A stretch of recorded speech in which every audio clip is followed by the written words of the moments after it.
Publisher Podcast, episode 86. Well, hello everyone and welcome back to another episode. I am Alexa Bigwarfe, your host, and y'all, I recorded this episode so long ago I had to go back and re-listen to it, and I'm so glad I did because this was hands down one of the most fun interviews I've done in a while. So Sean is an accomplished film and stage performer. He's been acting since he was 6. And in this interview, we talk about his book, The Power to Speak Naked, How to Speak with Confidence, Communicate Effectively, and Win Your Audience.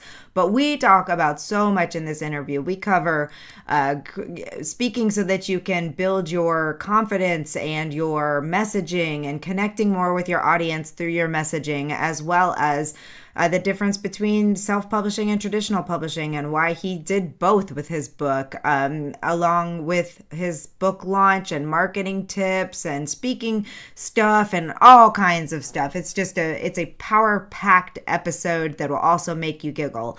And don't worry, even though it's titled Power to Speak Naked with Sean Tyler Foley, it actually requires no nakedness.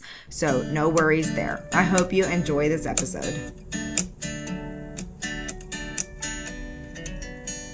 Welcome to the Publisher Podcast, a place where you can come to get inspiration, motivation, help, encouragement, and support in your journey to write, publish, and sell your book. Hosted by Alexa Bigwarfe.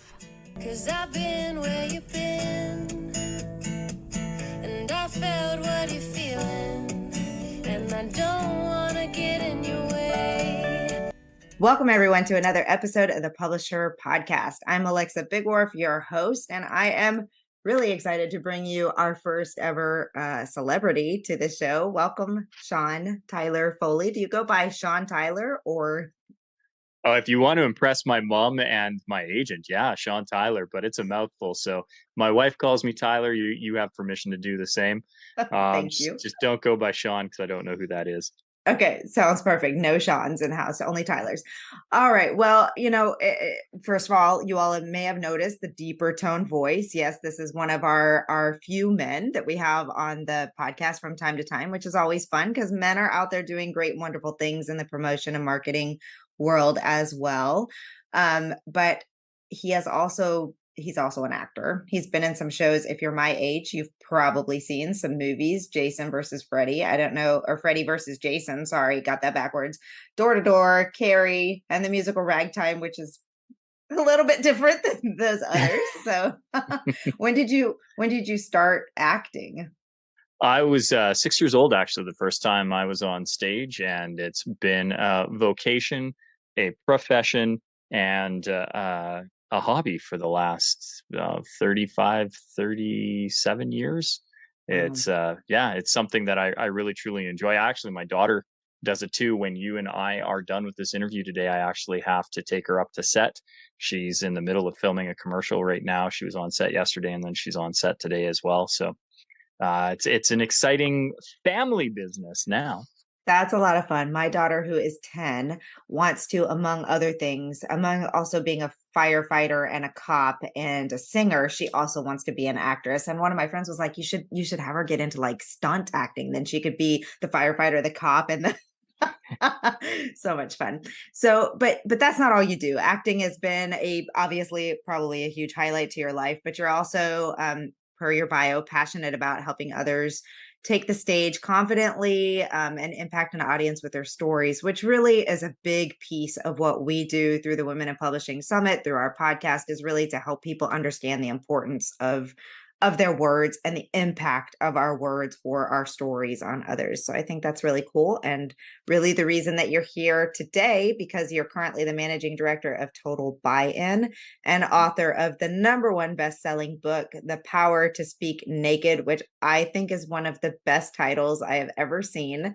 Are you actually going and speaking naked? So funny story about that. Yes, but no. So I think it's a fantastic title too. So thank you so much. And my cover artist, Lorraine Shelba, did an incredible job bringing kind of my vision to life with the cover. unfortunately, because she did such a good job bringing my vision to life for the cover, I'm actually banned from advertising the book on Facebook and Amazon because it breaches their policy on nudity. So I, I unfortunately can't advertise traditionally, which is one of the tribulations with promoting my book. But I actually did do one presentation of Power to Speak Naked for charity, and it came about because I wouldn't normally do that. That's not part of the speaker fee when you book Sean Tyler Foley. Tyler does not take his clothes off, but I was doing one of my own events and little kind of 45-minute introduction um, uh, talk, and this guy in the back kept heckling me. And, hey, naked guy, take off all your clothes. And I was like, no, sir, that's a different venue, different show. That ticket is a lot more than what you have paid to be here today, sir. And he wouldn't leave me alone. And, I've been in performance for, decades, and I'm used to being able to handle and disarm hecklers. And this guy just wouldn't stop. Like sometimes, the strategy is to ignore them. Sometimes they just want the attention, so you interact with them and then pivot. And sometimes you have security remove them. But in this case, the guy, he just was relentless. So I was like, listen, this is what I will do. If you are really that eager to see me naked, I will do it. But it's going to cost a whole bunch because I'm going to have to get a whole bunch of permitting. And I want a commitment from everybody here today. And we had like 200 to 300 people in the audience that day. Said, I want everybody here to agree that they are going to pay for this ticket. And if everybody agrees to pay for the ticket, I will come and redo this talk, and we will donate all of the proceeds to two of my favorite charities here. So it'll be a charity event. You guys will apparently get to see me naked, and we'll just redo this talk. And sure enough, everybody agreed to do it. Wow. Which like blew my mind. I think the charity component sold it because nobody wants to see Tyler naked. I promise you. Even my wife, because I'm a nudist at heart, I will wander around the house without my clothes on. She's like, honey, Please clothes, stop. please, now. So the fact that this audience was willing to pay a decent sum of money for the ticket to raise money for the charity was really quite something, and we were able to go and do the ticket after. And when I went and did it, I'm comfortable in my birthday suit. I had no problem doing it. I think the audience was more uncomfortable with it. So after about 5 minutes and having proved my point that, if you are truly confident in your message, you can do it anywhere, doing anything, that I relieved them of their discomfort by standing behind the podium for the rest of the time, which is completely and totally counter to my instruction. It was the Right. worst thing that I had to do because I was like, normally I wouldn't do this. I don't believe in podiums, but you all feel like you need this. So that's what we did. A perfect example of being able to read the room, right? Yeah. Or Oh the yeah. things we do for our fans or hecklers in that case. So let's talk about the book. What is the Power to Speak Naked all about? Really, it's about finding your inner confidence through your message Mhm. and understanding what it means to be authentic. For me, authenticity is synonymous with self-awareness. So a good portion of the book is dedicated to helping people really truly discover who they actually are as opposed to who they want to be. And I find it amazing that when you can find comfort in who you are, what you've done, and where you've been, as opposed to this future casting, all of the doors that open up and how your message really starts to impact people because you've been there, done that, as opposed to I'm trying to achieve. Mhm. And so the book is really about unlocking our stories, discovering who we are, and then finding confidence through competence. And competence actually has a legal definition: adequately qualified, suitably trained, with sufficient experience to perform the task with minimal or no supervision. And if you are living and breathing, you are adequately qualified to speak on stage. So it's the other two portions that we need to really work on. Suitably trained, finding mentors and tutors who can get you to a position where you can tell your message confidently, and then sufficient experience, finding those opportunities. And they are everywhere, Mhm. absolutely everywhere, where you can talk about your story, give your message to the people who truly need to hear it, and we work on how to do that and tips and tricks on finding your voice within the stage. That's really good. I know there's a lot of authors in our community who are self-help coaches. They are, fall in the nonfiction field, the transformational nonfiction, all of those places where speaking really is business owners and entrepreneurs. Speaking really is a key part of their journey forward. So that sounds like a great tool. Now, you mentioned in your notes that you've been self-published and traditionally published. Which way did this book go? Both. So I Oh. originally self-published the book back in 2019, and it was really a fun journey to do. And then when I did it specifically so that I could get onto some bigger stages, one of the Hmm. promoters that I work with said that he wanted to work with me but couldn't find a slot on my stage or on his stage until I had a book that he could offer at back end sales to complement my training course, which we would have sold from stage. And so there was a real impetus for me to get a book out there so that I had a Hmm. thing. And so originally I self-published it, and then at one of the workshops that I was speaking at, and I always give my book out for free as publicity and almost like a business card, really. A traditional publisher picked it up. More specifically, was given it by one of the attendees, and that was on his team. And David at Morgan James reached out to me and said, I'm interested in Hmm. publishing this. Would you be interested in going the traditional route?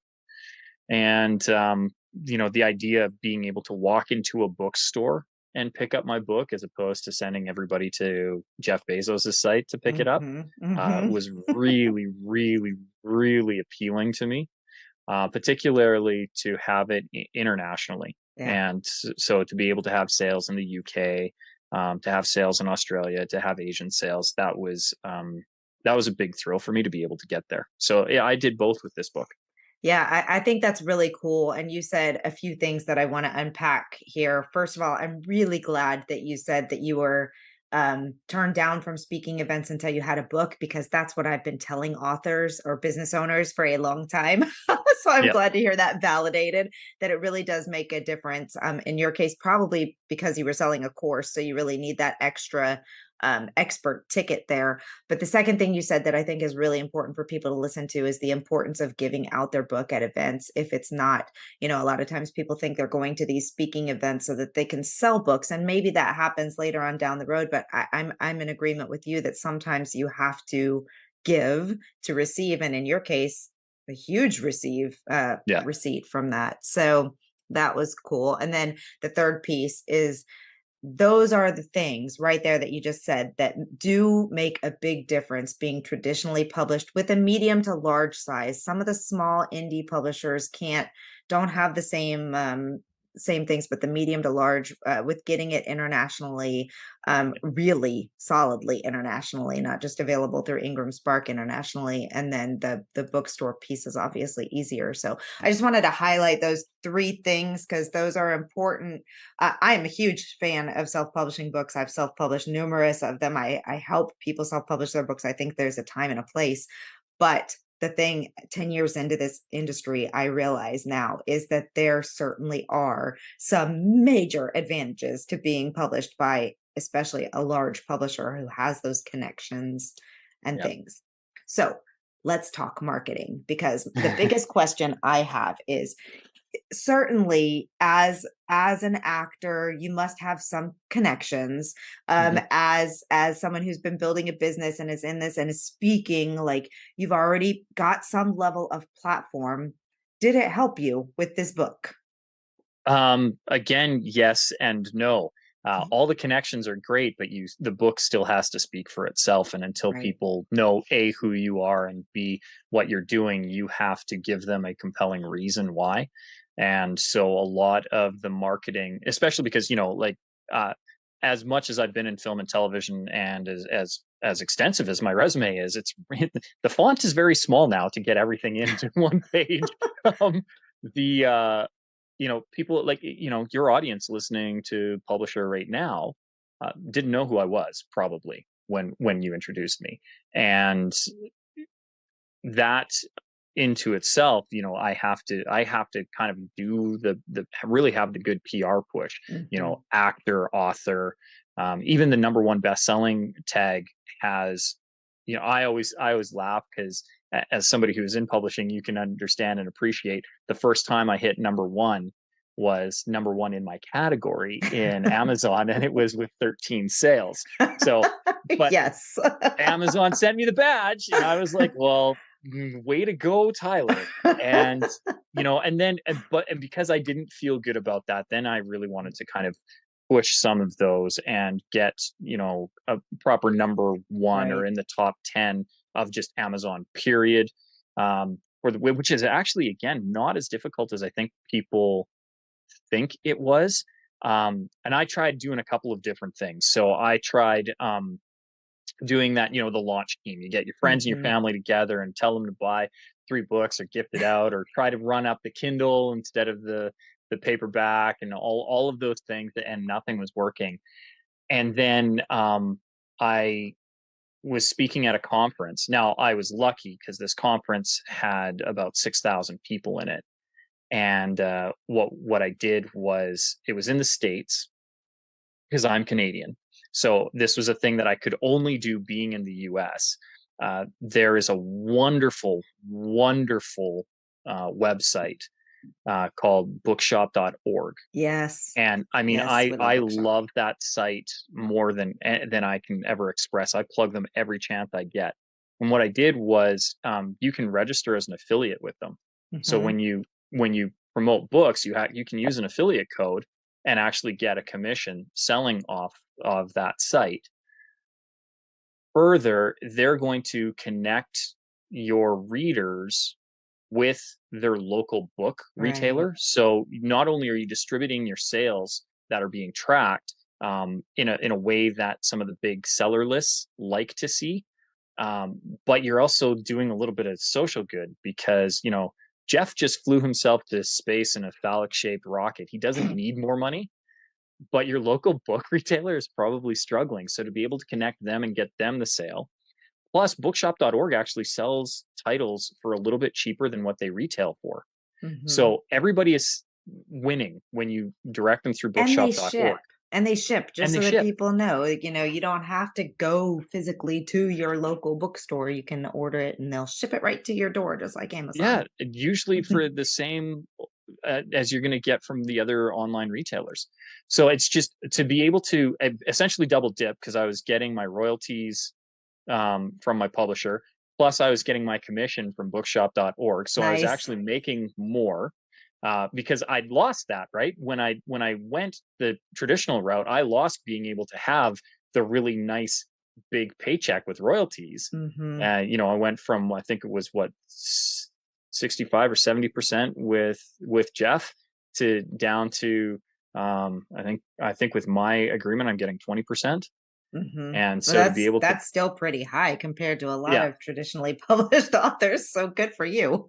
Well, I'm a good negotiator, and the work was done with the book. They didn't Yeah, have to that's do a true. lot. That's a good point. That's a So, good point. and it had a bit of a tested track record, so I was able to talk it in. But to be able to do that, so what I did was I put up a code, QR code, when I was speaking.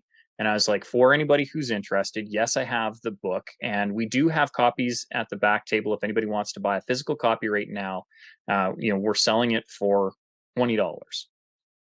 But you go to bookshop.org right now, you can get it for $16, and you can get it, you can help a local book retailer. And I think it would be better if we could help out the bookstores versus helping me out. So anybody who's interested in getting it right now, we have a limited number of copies at the back.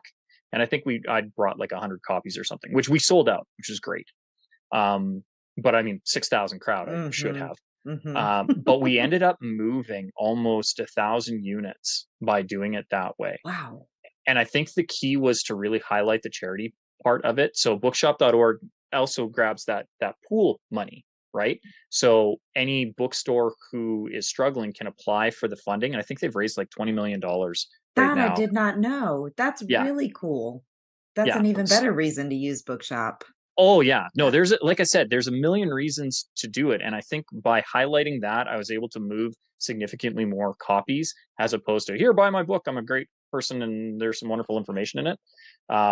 And then they were able to save the money. Now the downside was they had to wait a couple of days to get the book delivered to them, but I Mhm. think people were willing to do that to save a little bit of money. And what was interesting is I was selling a course, Mhm. so I was coming back to the city about 6 weeks later. And although we limited, the seats were limited to 300 people and we did sell out, a whole bunch of people ended up coming anyway and just waiting. And they were like, hey, I got my book. Do you mind signing it? You were signing it at the other event. Do you mind signing my book? So I ended up having like about 100 or so people, in addition to the attendees that were coming to the event, come just for a book signing. Hmm. And so that was a really cool thing, and I didn't even think about offering that as a thing. So now that is something that I do. If you buy it now, come back to the event, we'll have a special book signing day. And I try to coordinate that now with a local bookstore. And so we're going to do a book signing after my first day here, and this is what it'll be. And it's that whole PR engine. It really Yeah. kind of facilitates itself. But I think the more you push the social good, the more people are inclined to help out. Yeah, I mean, anytime people have a bigger reason to participate, I think that really makes a difference. A- a- and there's just, I mean, like you said, so many good things. A point to our listeners, if you're wondering how you get your book in bookshop.org, if you're indie published, you have to be through Ingram Spark. So I'll make sure to put my YouTube tutorial on how to load your book to Ingram Spark if you're not sure how to use that in our notes, because that's, I mean, it's such a great point. Especially, I mean, I see people saying a lot of times, how do I, well, I guess we're just going to call him Jeff now, how do we not use Jeff's services, aka the big Amazon, and Ingram Spark is your alternative for that if you're indie publishing. Now back to the event in the first place, because obviously, you had to have been speaking at that event to have all of those things happen. Do you have advice for those who are authors and may have courses or other things that they're, or just trying to build their speaking career on how to even, I know you teach how to speak confidently in your book, but do you also talk about how to even find the speaking events? Um, in the revised edition of the book, we will. It was one of the things that when the book came out, I realized was missing because I do teach it in my courses. Hmm. And so we actually have a revised edition of the book. And because I'm clever, ready?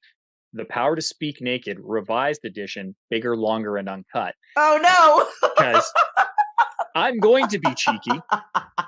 And the funny thing is, so my publisher is 70%, give or take, of their publications are actually Christian works. Oh, that's hilarious. And so for me to be able to sneak that past was a little bit of a joy for me. And That's so fun. it's in the works now, and it's done. It's approved. So that's the title. But in the revised edition, they'll be able to get it. But in the workshops, I do it, and anybody who actually comes to my website, SeanTylerFoley.com, we actually offer a free course that shows people how to get some of these speaking gigs.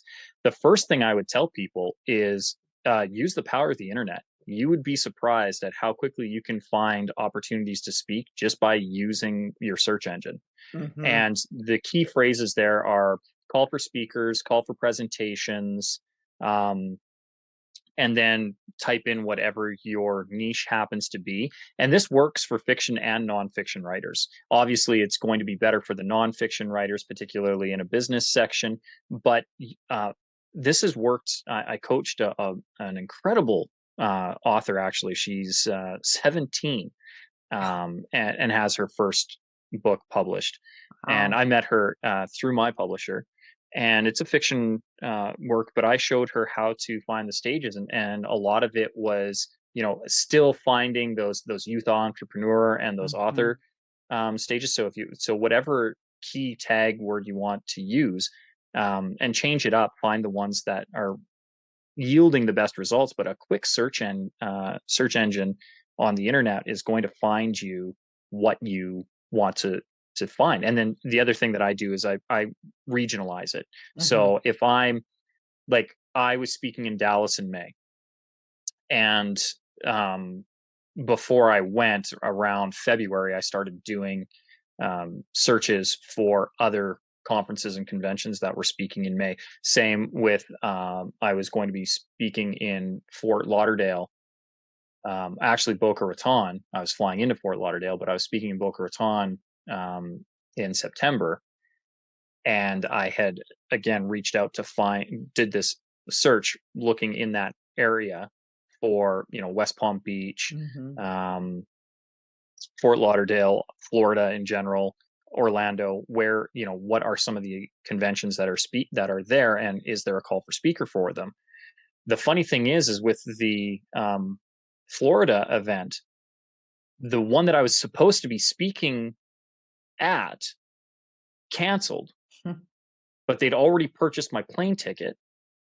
And because I'd done this search, I'd actually booked two other Oh, nice. um, events that were supposed to bookend it. So instead of having this packed weekend, I actually had a really nice, relaxed Mhm. flight down, and so that worked out really well. And so that's the other pro tip there is don't just be satisfied with the one. Once you book the one, try to see what else you can put together if you're going to be traveling, Yeah, that's really smart. and look in your local area. Chamber of Commerce is a great one to reach out to if you've got some kind of business expertise. They're always looking for people to provide value to the chamber. Sometimes they don't pay initially, but there's always ways to monetize that message, particularly if you're going to give first. Hmm. Um, One of the things that I will also do with my speaking gigs, if it is a paid engagement, which is primarily what I do now, I very seldomly speak for free anymore. Um, I will always give the venue or the promoter a 50% discount if they're willing to donate $1,000 to the local food bank. Wow. And, and and that I always make it worth their while, right? Because the $1,000 is going to significantly offset what they would normally pay me, and then it goes to good. And the other thing that I will do is I will always include with my speaker fee 100 copies of my book, Nice. and then give that to them to do with whatever they want. So they can choose to sell it, which can generate revenue, or they can choose to give it away as a bonus or a gift to their Hmm. attendees or whatever they want to do. But I always include that in my speaker fee so that when you're comparing apples to oranges, because it's never apples to apples with speakers, Hmm. speakers are always, you're always a unique character. So when they're looking at this fruit platter, yours is going to be the most appealing thing for them to pick up. You Yeah. get to be the passion fruit. The passion fruit, I love it. That's a really smart idea. It also really hints at how much money people can make once they get into a good speaker circuit, once they're at that place that they're someone that people want to bring in and are, because you don't just go out there making that kind of money, as you alluded to with the Chamber of Commerce, starting there with the free ones, but eventually once you have it all, unless you're just, I don't know, superpower, maybe some people come out and start at that. I haven't even ever asked to be paid that much money. I haven't tried to find any speaking against events like that. Now I'm like, maybe I'm barking up the wrong tree with all of my efforts. Maybe I should start seeing what events are out there that will pay me. I'm so used to Yeah. going to publisher conferences that most publishers and companies are so broke. Like you get a free ticket to the conference, and it's like, yes. Yeah. Yeah. It's time to start. And that's the other thing too, like figure out where people are spending the money at Yeah. conferences. Yeah. Yeah. One of the places, especially if you're entrepreneurial, any one of the MLM conferences, they're spending ridiculous amounts of money to try and hype up their people. That's And applying to true. MLM conferences is a really, really, and because they're everywhere. They're always in a fun spot, and they're making money hand over fist. So they're spending it big on with big production value to try and get their people energized. So Yeah, that'd be actually kind of fun. I used to sell Janberry back in the day before I entered into this world. yeah. Nail stickers. Oh, So I much was fun. aware. I was aware of what Jamberry was. I don't. I so the backstory when you're a performer, and particularly one who looks like I do. And I'm slight. I used to do drag in the West End of Vancouver as a fun little side gig, because performance is performance to me, and Right. I absolutely love the art form. And so yeah, no, I'm aware of Jamberry, and yeah, every once in a while, if I want to have pretty nails, I know where to go. That's so fun.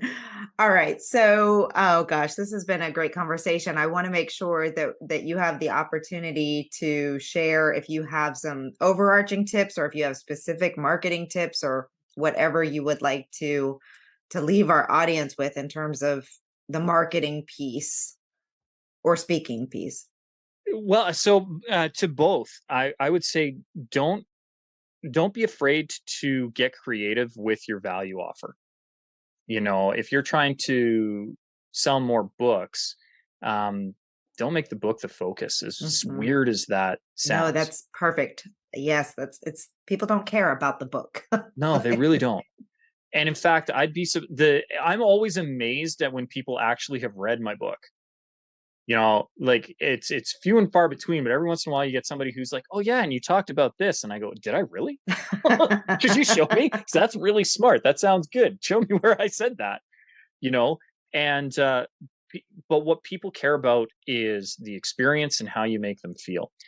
And if you can constantly deliver an experience for them, whether that's through your written words or through your spoken words or through other means, find the value that's there. Sometimes there will be a bit of a lost leader. Mhm. Um, I still give my books out at the chamber events, but I'm selling them from that's my author copies. Yeah. And so you should be able to get it, particularly if you can be creative with how you're ordering, at least get a couple hundred so that you're keeping your unit costs down, but do it in a way that that you're going to get rid of them. Mhm. It's so one of the reasons why I like to get clever with that speaker fee is, say typically I'm going to charge an event $7,500. If I do that 50% one, right, I'm going to be like, so, but if you come in, I can do it for 3750 if you give $1,000 to your local food bank. Mhm. So they're still under 5K for a speaker, which is incredibly reasonable. Mhm. That's just baseline, and so that's Right. the other thing too. I think people need to understand what the value of their experience, their time, and Mhm. their expertise is. um, if you were to teach this individually to one person, how much would you charge? Now multiply that by 20, 100, a Mhm. thousand, 6,000, however many happen to be in that audience, and that will give you an idea of what you should be charging for your time. But you want to always lead with the value. So for me, it's I want to do some good. I will knock off 50% for my speaker fee if you're going to give to XYZ charity. Mhm. I will typically pick the local food bank unless I know that the organizer has a charity that they align with, and then I will say, please donate to your this charity because I know it means something to you, which also shows that you've done some research into it. Mhm. And being able to align that way and then provide that value. I'm going to give you 100 books. Now, if you can get your unit costs between a dollar or two, you're forking out 200, $250 to up front to purchase these books, Right. but you are providing the value. If your book is selling at $20 and you're giving 100 of those to the venue, you can say these retail for $20. Mhm. I'm going to give you 100. That is $2,000 Mhm. of value that you can now choose to do with what you want. So for me, now my 3750 fee has been reduced down to 1750, Mhm. and it's cost me $250 to do it. So I'm still making 1500 bucks. Mhm. Why not? I'm actually making more than that, but on on the front end Right. surface of it, um, to the venue, I'm probably only pulling in 1500. And then they go, oh, okay, no, I understand why. We're getting all of this, and it's costing us very little. If we're under 5K, we're getting this. And then Yeah. I always tell people, I'm not just a keynote. if you need me to do a breakout session, or if you need Mm-hmm. me to stick around and work the crowd, if you want me to be doing back end sales, whatever you need, I am paid for the day, Mm-hmm. right? I'm not going to stack up my day. I'm not going to have to go and hop over to another thing. My fee gets you me for the day. Mm-hmm. That's So a great way to do it. how can I make myself the most useful to you? And then they're usually really happy to work with you. I think that's a really good advice. And I have to say, we've interviewed a lot of people about finding speaking engagements through the years on our conference every year, and nobody has ever given those types of suggestions, which I do really think will make the difference when they're, like you said, comparing. At the end of the day, it is about value and money and all of that. And if someone's going to come and bring them not only the value, but savings and do something that makes them feel good in the meantime, why not? Why not offer it? Well, and the other thing is too, there's it's kind of like when, when I had my book self-published, I listed it at 27.50 specifically so that I could back room sell it for $20. Mm-hmm.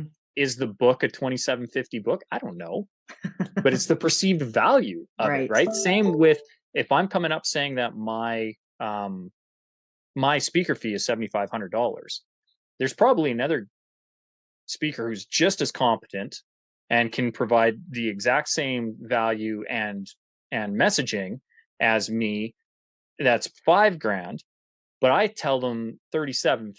If you do this, they're still going to be spending almost 5 grand on either one of us, but all of a sudden I look like so Yeah. much more because I've already primed them to think that I'm a $7,500 speaker. Right. And really, Right. I need to up my speaking fee now. I mean, I've spoken on stages that have had Les Brown on them, and Yeah. Tony Robbins and Phil Town. So I should be upping my fee, but you know, I'm I'm a humble Canadian boy who It's likes what I charge, where I charge, how I charge. it's a nice place to find yourself, Tyler. You've done well. Yeah. You've come a long way from that Freddie versus Jason. Yeah, that camp counselor number one, sitting on a porch. That's so much fun. We always have such an obsession, not everyone, but I think it's normal in the American population, just like this absolute interest in people who make it into a movie. So just the fact that you were in a movie makes you a superstar in my eyes. Oh, it's so much fun. This has been wonderful information. Everybody go check out SeanTylerFoley.com, and then also stages.SeanTylerFoley.com. I'm assuming that's where your course is. Yeah, so if Yep. they go to just the SeanTylerFoley.com one, they will there's a link right there that will direct them to Endless Perfect. Stages. Or if they want, they can go to the endlessstages.com URL as well. Either way, I would encourage them to come through to that, because that will give them access to a free PDF download of The Power to Speak Naked, so they don't have to pay for a hardcover. They can get the PDF Nice. version of it. They'll also get access to my Drop the Mic Speaker Trainer course, and get into the Facebook group, the Endless Stages Facebook group, where I go live for 20 minutes every Tuesday at noon Pacific, 3 Eastern, and give a training of the week. And that's a live interactive session, and a really fun thing to do. So, Well, sign me up. That sounds amazing. I appreciate your time. I know you have a lot going on, and all this information will also be in the show notes if you're driving or walking or exercising or whatever you're doing. So go check out the show notes and be sure to connect with Tyler so that you can learn how to get on big stages and ask for lots of money to to talk about what you're an expert in and sell your books as well. So thank you again so much. This has been great.